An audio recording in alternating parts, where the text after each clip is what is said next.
Hello and welcome to my YouTube channel.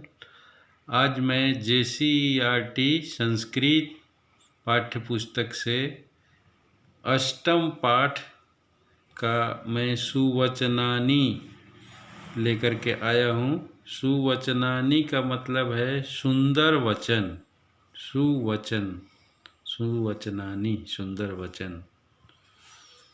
इसमें कुछ संस्कृत के श्लोक हैं, तो आइए इसको देखते हैं।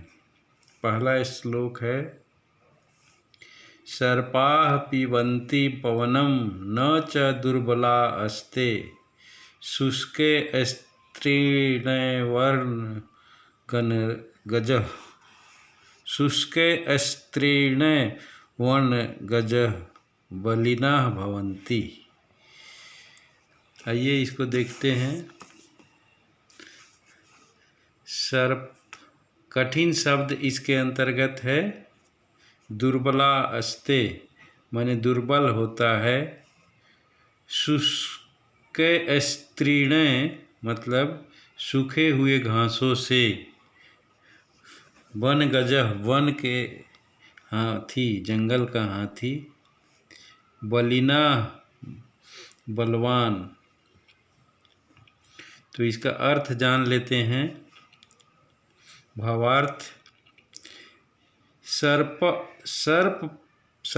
पीबन्ति पवनम, सर्प या सांप पवन पीकर भी न च दुर्बलास्ते दुर्बल नहीं है। सांप हवा पीकर भी दुर्बल नहीं है। शुष्के स्त्रीणे वनगजः, जंगली हाथी बलिना भवंती, सूखा घास खाकर भी बलवान होते हैं। सर्प पवन पीकर भी दुर्बल नहीं है, जंगली हाथी सूखा घास खाकर भी बलवान होते हैं। अब बढ़ते हैं दूसरे श्लोक की ओर। पठकाः पाठकाश्चैव व ये चान्ये शास्त्रचिन्तकाः सर्वे व्यसनिनो मूर्खाः यः क्रियवाण स पंडितः।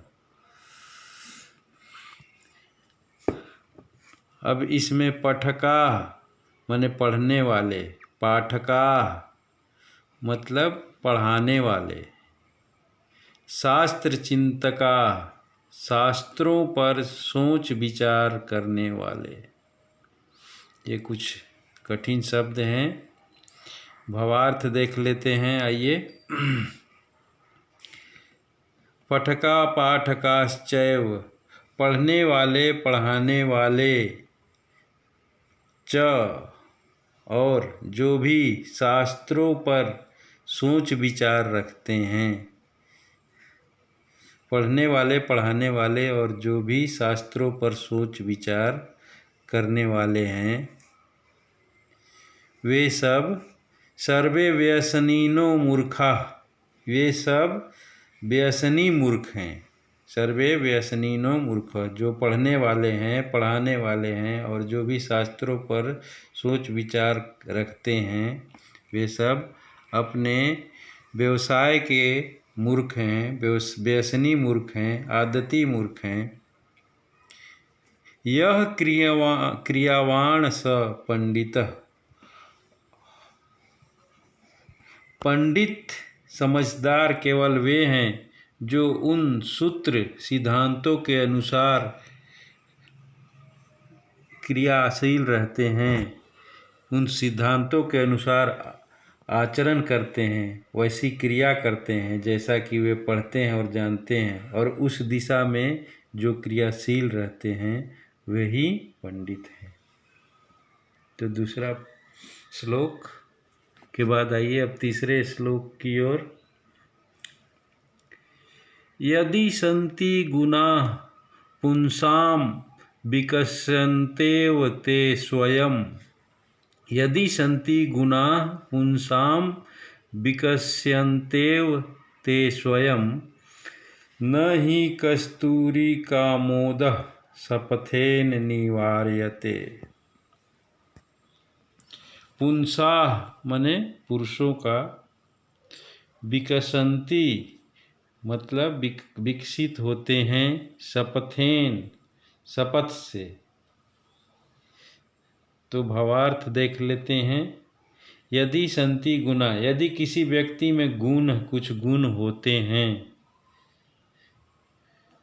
विकस्यन्तेव ते स्वयं, वे स्वयं फूलों के समान विकसित हो जाते हैं। यदि किसी व्यक्ति में कुछ गुण होते हैं तो वे स्वयं फूलों के समान विकसित होकर उसी तरह प्रकट हो जाते हैं, अपने आप स्वयं। विकस्यन्ते ते स्वयं न हि कस्तूरिकामोदः शपथेन निवार्यते। कस्तूरी मने मृग। जिस प्रकार की कस्तूरी अपनी मृग की नाभि में कस्तूरी होता है, तो जिस प्रकार की कस्तूरी अपनी सुगंध से प्रसन्न होकर अपनी उपस्थिति प्रकट कर देती है, इसके लिए कोई कसम, कोई शपथ की आवश्यकता नहीं होती है।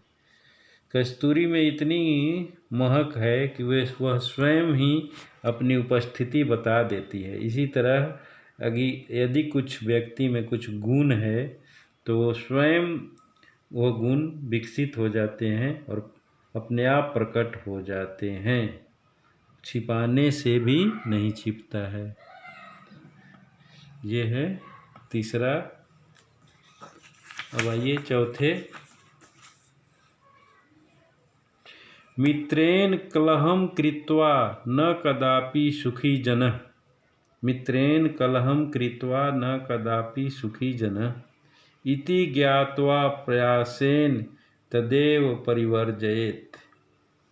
कठिन शब्द के रूप में कदापि माने कभी भी, ज्ञात्वा जान कर, और परिवर्जयेत् छोड़ देना चाहिए। भावार्थ देखते हैं। मित्रेण कलहम कृत्वा न कदापि सुखी जनः। मित्र के साथ, मित्रेण मित्र के साथ, कलहेन कृत्वा झगड़ा करके, न कदापि सुखी जनः कभी सुखी नहीं रह सकते हैं। इति ज्ञात्वा इस प्रकार जानकर, प्रयासेन प्रयासपूर्वक, तदेव परिवर्जयेत् उससे अपने को दूर कर लेना चाहिए। फिर से देखते हैं। मित्र के साथ झगड़ा करके लोग कभी सुखी नहीं रह सकते हैं। इस प्रकार जानकर प्रयासपूर्वक उससे अपने को दूर कर लेना चाहिए। मतलब कि कोई मित्र से आपको झगड़ा, मनमुटाव हो रहा है तो उससे प्रयास ऐसा करना चाहिए कि थोड़ी थोड़ी दूरी बन जाए, ताकि मित्रता कलह के रूप में न परिवर्तित हो जाए। अब आइए 5वें श्लोक की ओर। उद्यमेन हि सिद्ध्यन्ति कार्याणि न मनोरथैः न हि सुप्तस्य सिंहस्य प्रविशन्ति मुखे मृगाः। कठिन शब्द। सिद्ध्यन्ति सिद्ध होते हैं, सफल होते हैं। मनोरथ है मंसूबा रखते हैं। सुप्तस्य सोए हुए, सिंहस्य सिंह का, प्रविशन्ति प्रवेश करते हैं। भावार्थ। उद्यमेन ही सिद्ध्यन्ति मेहनत से ही कार्य में सफलता मिलती है। उद्यमेन ही सिद्ध्यन्ति कार्याणि कार्य से ही, मेहनत से ही किसी भी कार्य में सफलता मिलती है। सिर्फ उसका ख्याली पुलाव पकाने से या सोचने से, मंसूबा रखने से नहीं होता। मेहनत से ही कार्य में सफलता मिलती है, ना कि इच्छा रखने या सोचने से। अर्थात न हि सुप्तस्य सिंहस्य प्रविशन्ति मुखे मृगाः। ठीक उसी प्रकार जिस प्रकार सोए हुए शेर के मुंह में हिरन स्वयं चल करके नहीं आता है कि आओ मैं आ रहा हूँ और तुम मुझे खा लो। तो सफलता अगर प्राप्त करना है तो मेहनत तो करना ही पड़ेगा। सिर्फ सोच रखने से कुछ भी हासिल नहीं होगा। अब छठे और अंतिम श्लोक की ओर। सत्यम ब्रूयात् प्रियम ब्रूयात् न ब्रूयात् सत्यम प्रियम प्रियम च नानिरितम ब्रूयात् एषः धर्मः सनातनः। ब्रूयात् मतलब बोलना चाहिए। अनृतम मतलब असत्य। भावार्थ देख लेते हैं। सत्यम ब्रूयात् सत्य बोलना चाहिए, सच्चाई बोलना चाहिए। प्रियम ब्रूयात् प्रिय बोलना चाहिए, सत्य और प्रिय बोलना चाहिए। न ब्रूयात् सत्यम अप्रियम सत्य और प्रिय बोलना चाहिए पर अप्रिय सत्य न बोलना चाहिए। अगर सच है फिर भी अप्रिय है, किसी को बुरा लगेगा, तो ऐसा सच नहीं बोलना चाहिए। फिर से देखते हैं, हमें सच बोलना चाहिए, प्रिय बोलना चाहिए, मीठा बोलना चाहिए, लेकिन ऐसा सच नहीं बोलना चाहिए जो दूसरा को अप्रिय लगे, मतलब सुनने में खराब लगे। अगर ऐसा सच है फिर भी उसको नहीं बोलना चाहिए। प्रियम च नानृतम ब्रूयात् एषः धर्मः सनातनः।